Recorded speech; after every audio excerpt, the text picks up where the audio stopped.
رحمتي لێبی پاپای فاتیکان قەداسە فەرەنسیس ساڵی 2004 بوو 24 بوو بەڵێ من هیوایەتێکم هەبوو لە خودی خۆمدا کە چەند ناسراوێکی جیهان هەیە حەزم دەکرد کە جێدەستی من جێدەست و پەنجەی من لەسەر پۆشاکەکانیدا دیار بیتن.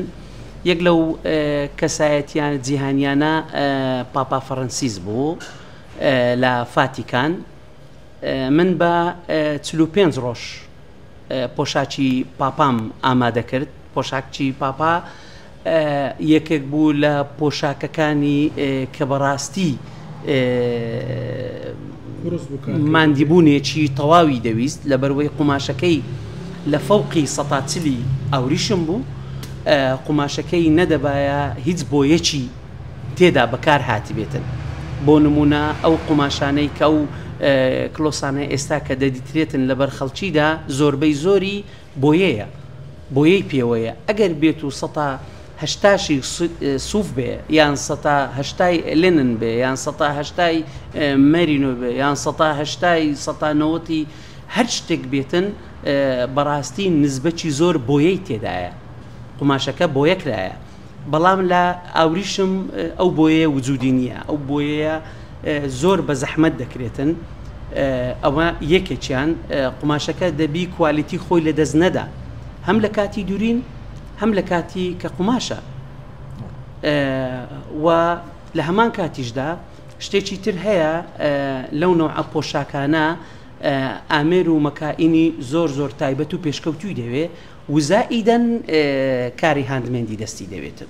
قیاسی پاپای فاتیکان لە پەیجەکەی و لە ناو خیاتاتی ئیتاڵی طبعا دیارە معروفە، هەیە قیاسەکات هەیە نەشر دەکرێتن لە ناو پەیجی خۆی کە پاپای فاتیکان وەزنی چەندە، کەمەری چەندە، بەرزی چەندە، عمری چەندە. ئەو شتانە بەنسبەت پاپای فاتیکان قەداسەتی پاپای فاتیکان نەوعە ئیحتیمام و نەوعە تایبەتمەندیەکی خاصی خۆی هەبوو بەنسبەت ئەوروپا و بەنسبەت جیهاندا. لۆیە لەو ڕێگایەدا ئەمن تانیم سوود لە هەموو قیاسات و سوود لە هەموو ئەو شتانە وەربگرم، بەڵام لە کۆتاییدا کە پۆشاکەکەم ئامادە کرد تەسمیلی دەستی خۆیم کرد. سوپاسی کردی ئەو کاتێک کە پۆشاکەت پێدا؟ طبعاً زۆر لە لای شتێکی جوان بوو لەبەرەوەی یەکەم جار بوو کە دیارەیەکی بەو شێوەیەی لە بۆ ئامادەکرابیتن و بگاتە دەستی.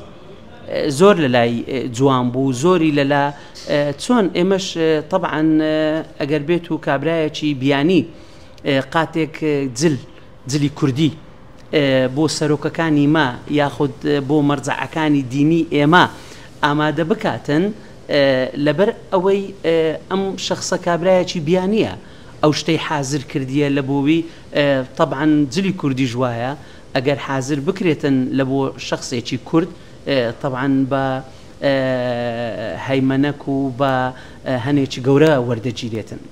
پلانت نەبوو جلی کوردی پێشکەشی پاپای بکەیت جگە لەم جلە تایبەتی خۆی؟ من بەڕاستی شتێکم دەویست یعنی بە حەقەت لۆت باز بکەم کە بەکاری بینی نەک لە ناو کەڤەر و لە ناو دۆڵابەکە بمینێتەوە.